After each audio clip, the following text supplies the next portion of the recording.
Welcome to Issues and Insights. My name is Alina Rogers-Chesser, and today I'm joined by two City Council members. Ladies, would you give us a little interview and tell us which City Council you work for? I am Michelle Mitchell, and I am the Radcliffe City Councilwoman.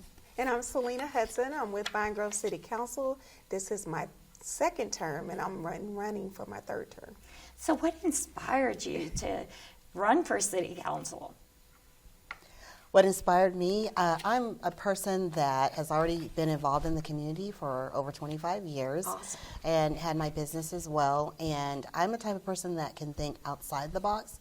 So I felt like I could bring an added bonus to our city by providing those type of ideas. Awesome. And for you? And I've also been very active in the community for about 22 years, not as long as Michelle.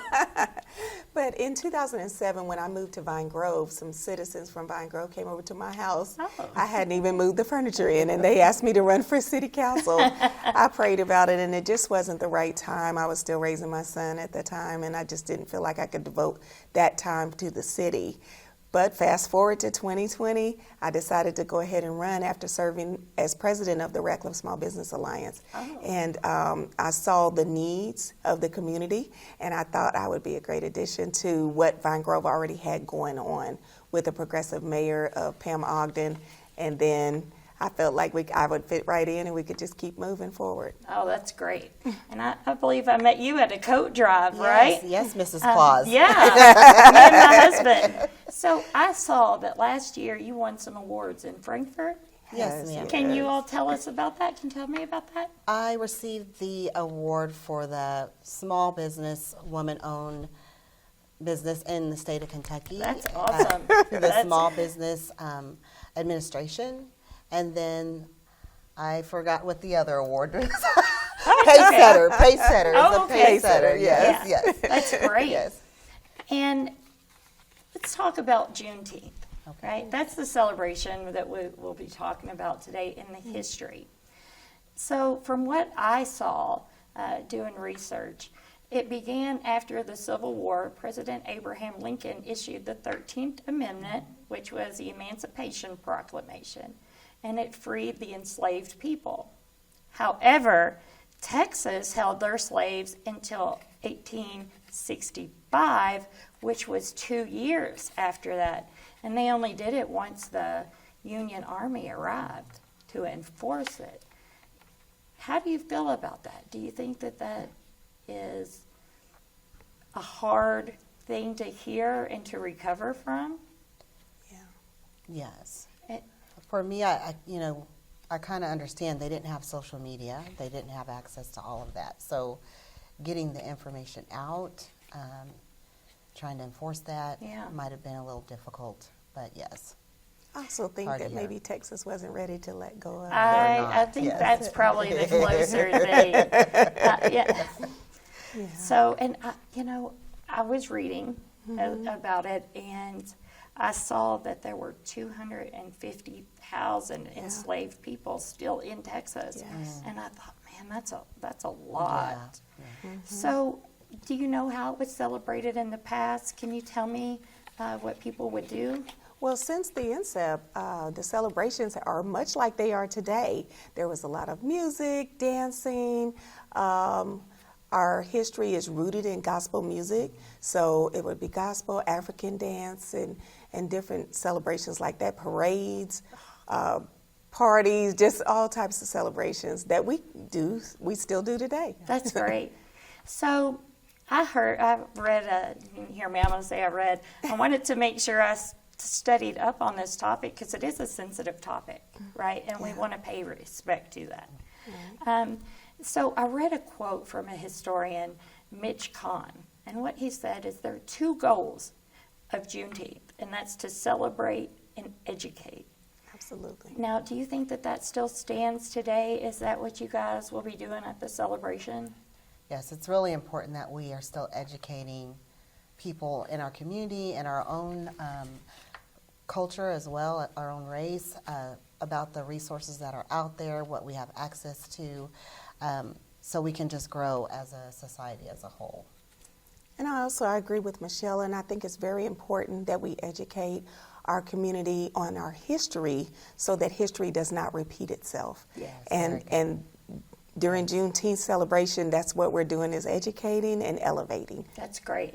And I noticed, I actually had the flyer with me for the Radcliffe event, and I saw your event on Facebook. Yes. So people can check Facebook and see the events coming up if they want more information.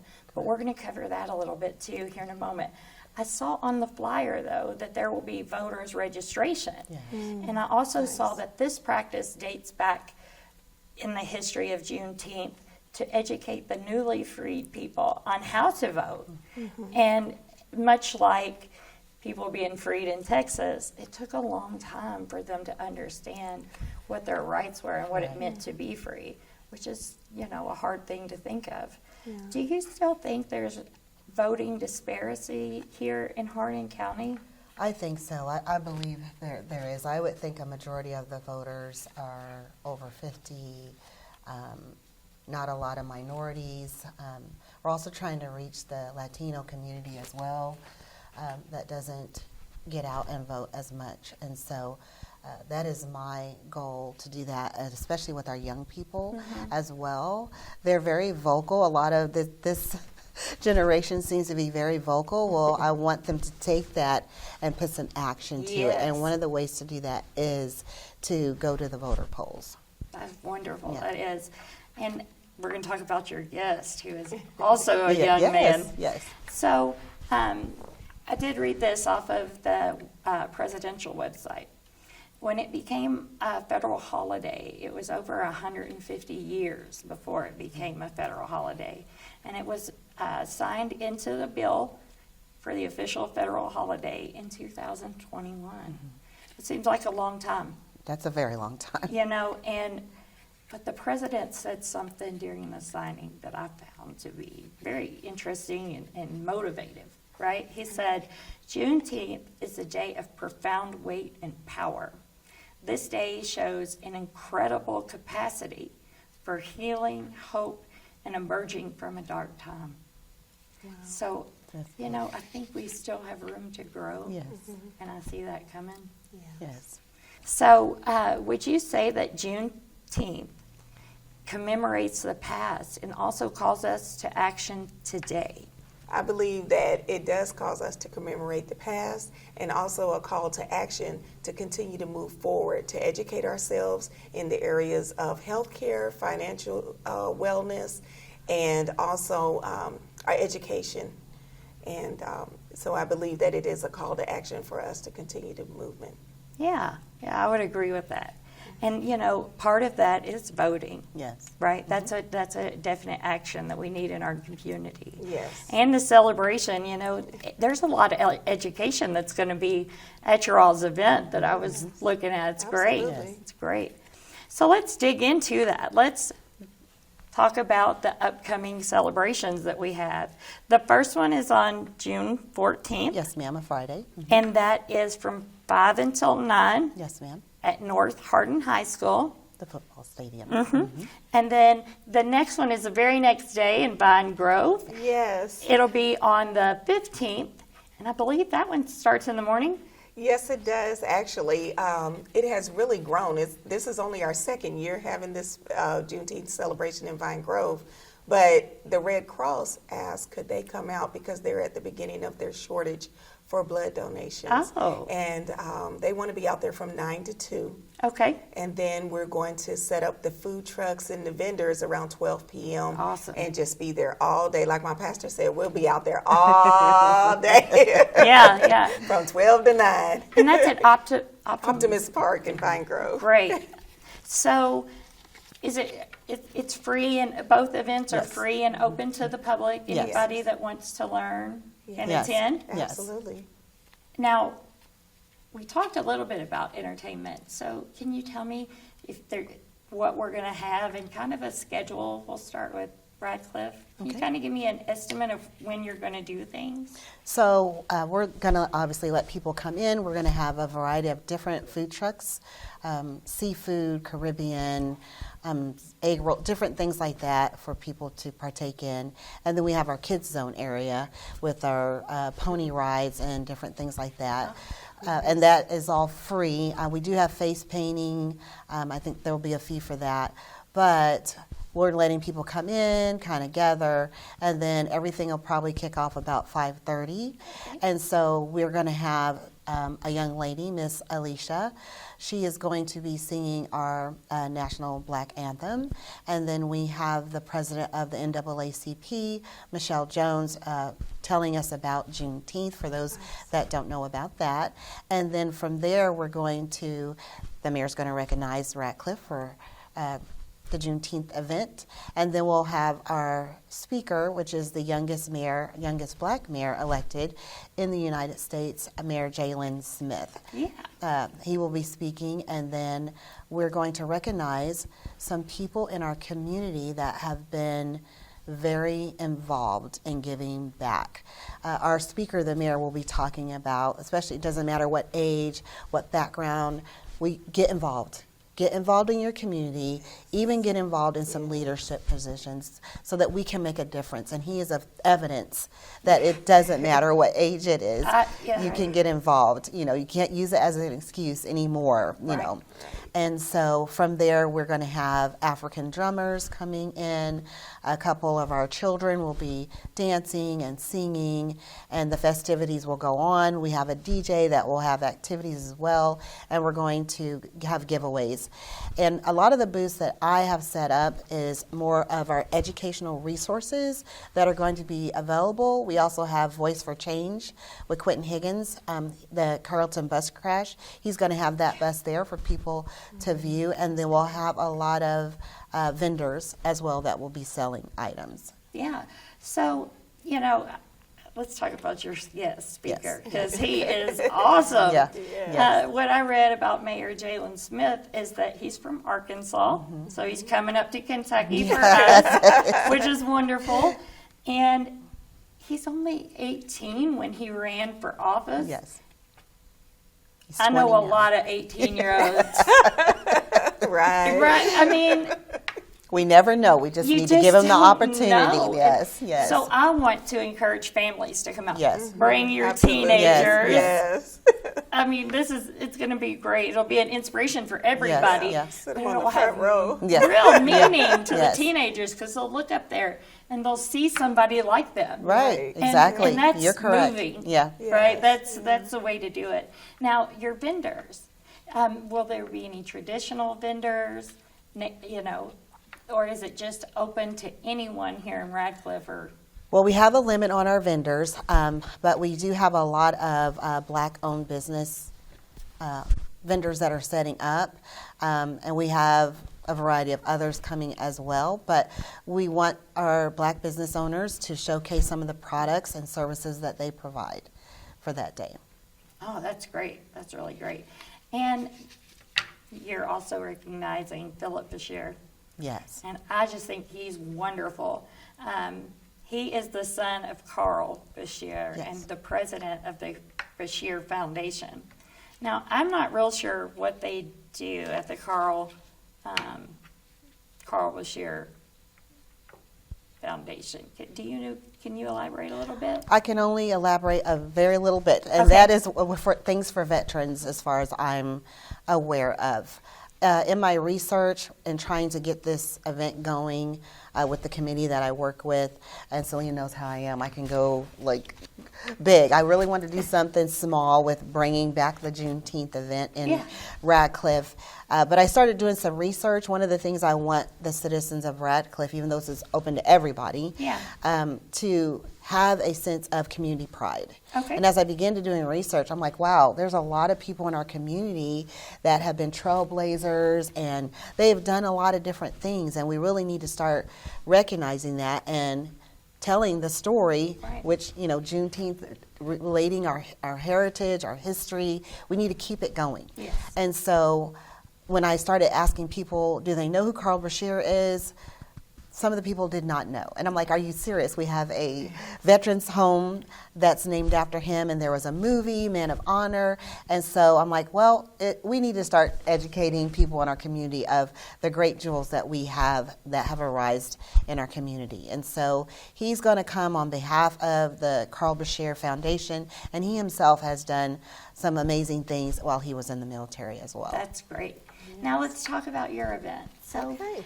are you going to have guest speakers, and can you tell us a little bit about them? Yes, we do. We from about 12 to 3, we won't have anyone on stage. It'll all be music, dancing, food trucks, and vendors. Okay.